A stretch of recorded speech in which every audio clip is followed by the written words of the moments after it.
देख रहे हैं न्यूज नेशन सम्मेलन और आज इस सम्मेलन में उन मुद्दों पर बात होगी जिस पर 2019 के लोकसभा चुनाव जो हैं वो लड़े जाने हैं। राम, रक्षा और राष्ट्रवाद।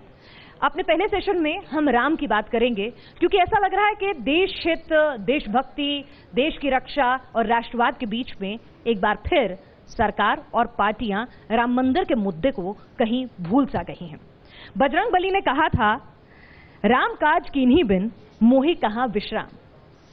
लेकिन खुद को राम का हनुमान बताने वाले तमाम नेता जैसे ही सत्ता में आते हैं विश्राम मोड में चले जाते हैं। तो सवाल आज हम यही उठाएंगे, क्या राम मंदिर ये हम सबको मान लेना चाहिए कि आस्था का विषय कम और राजनीति का विषय ज्यादा बनकर रह गया है? और अगर मामला अदालत में लंबित है और अदालत को ही फैसला सुनाना है तो फिर बार बार नेता अपने संकल्प पत्र में या अपने बयानों में राम मंदिर बनवाने या उसको लेकर अध्यादेश लाने का जिक्र क्यों करते हैं?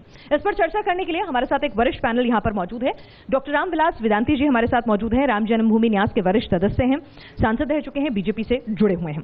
हमारे साथ वसीम रिजवी जी हैं, उत्तर प्रदेश या वक्फ बोर्ड के अध्यक्ष हैं और राम मंदिर को लेकर एक फिल्म भी बना रहे हैं जो खूब विवादों में है, तो उस पर भी बात होगी। और आचार्य प्रमोद कृष्णम भी हमारे साथ अब से कुछ ही देर में जुड़ने वाले हैं।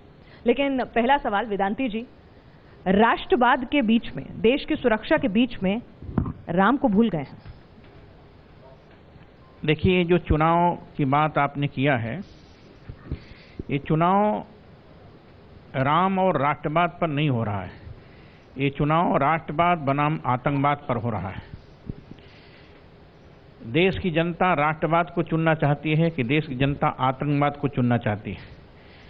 मैं याद दिलाना चाहूँगा, जब बटला हाउस कांड हुआ था और उसमें आतंकवादी मारे गए थे, तो आतंकवादियों के मरने के बाद उसमें कांग्रेस की अध्यक्ष थी माननीय श्रीमती सोनिया गांधी जी, बटला हाउस जा कर के बहुत रोया, आंसू बहाया।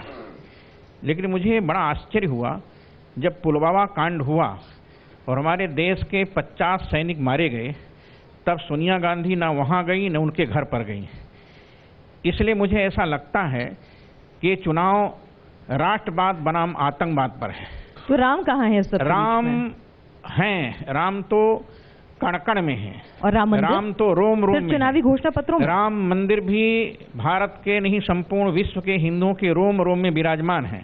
संपूर्ण विश्व का हिंदू चाहता है अयोध्या में भव्य रामलला के मंदिर का निर्माण हो। लेकिन भव्य रामलला के मंदिर के निर्माण के लिए जब सुनवाई प्रारंभ हुई और जब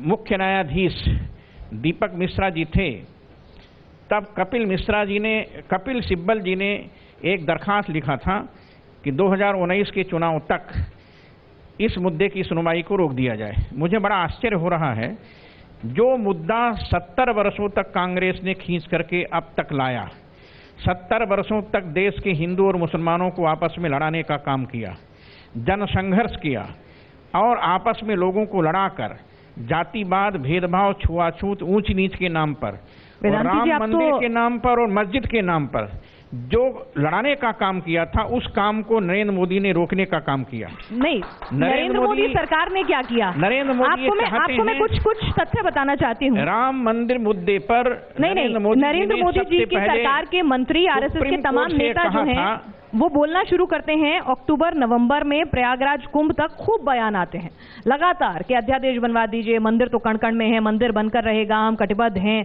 आरएसएस अल्टीमेटम दे देता है, लेकिन उसके बाद राम मंदिर गायब हो जाता है जैसे ही दूसरा बड़ा मुद्दा मिल जाता है। क्या राम अब सिर्फ चुनावी मुद्दा है? राम मंदिर न कभी गायब हुआ था, न गायब है, न गायब होगा। राम मंदिर आज भी है और भविष्य में भी रहेगा।